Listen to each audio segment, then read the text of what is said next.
To discuss all this, joining us now is former Deputy National Security Advisor under Vice President Dick Cheney, Steve Yates, and he is now the Senior Fellow and the Chair at the America First Policy Institute China Policy Initiative. Steve, welcome back to the show. All right, some people are actually saying and comparing these protests to the uprising in Tiananmen Square back in 1989 under Mao Zedong. Do you think that this is comparable to that level? Well, the 1989 demonstrations actually were smaller in scale than what we've been watching. They were nationwide. A lot of Americans can be excused for only really remembering the gathering in Beijing because that's where the international media was.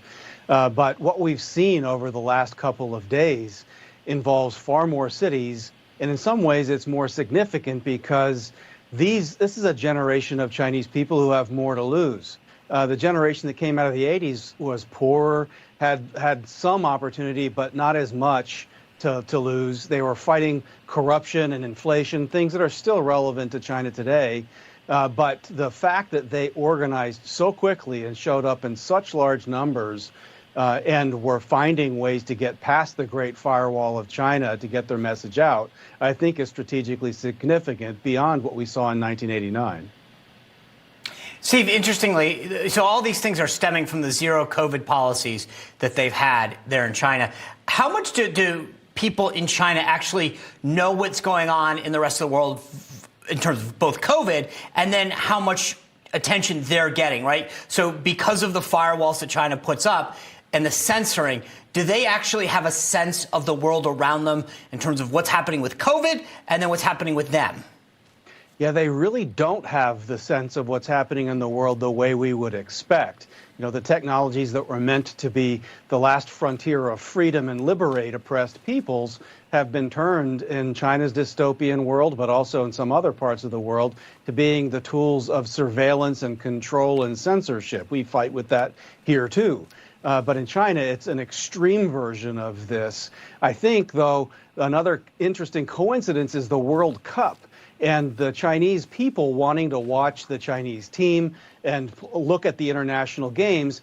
And the censors have been trying to block the audience so that Chinese people wouldn't see these thousands and thousands of people without masks and without distancing. And I think that started to make its way through. So you have the confluence of this horrific video of the people who died in that fire. Even worse, the wiring shut of the door that kept people from getting out. And these people who have gone through months and months of lockdowns start thinking about, if it could happen to them, it could happen to me, and I'm just not going to put up with it anymore. Yeah, and they're treating this like it's back in 2020, that we haven't learned anything from COVID so far. It's interesting because you have now so many people calling for President Xi Jinping to be removed from office. This is after he pretty much has made himself to be a leader, granted a life presidency for himself. But they're also asking for these zero COVID policies to be removed. Do you think that that will change at all? I mean, is there any chance that he would be removed or that the policy will change? Well, I lived through the end of the Cold War, the fall of the Berlin Wall, and the collapse of the Soviet Union. And the best experts money could buy at that time couldn't give you a 5-minute warning on those things happening and being an enduring reality. And so I'd be humble about when we can possibly know when a great break like the fall of the Communist Party of China might come. I believe it will come. I hope it will come dearly.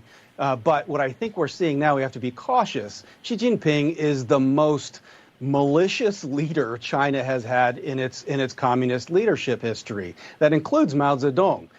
He's prepared to have millions of people die if that's what stands in the way of keeping his position in power. The question really is the world going to begin to strategically decouple from this evil regime so that we're not dependent on the horrific things this government does to allow space for the Chinese people to stand up? And will the so-called free world actually express any solidarity for them? So far, the Biden White House has expressed solidarity only for the Ukrainian people, and everyone else is left to fend for themselves among the wolves.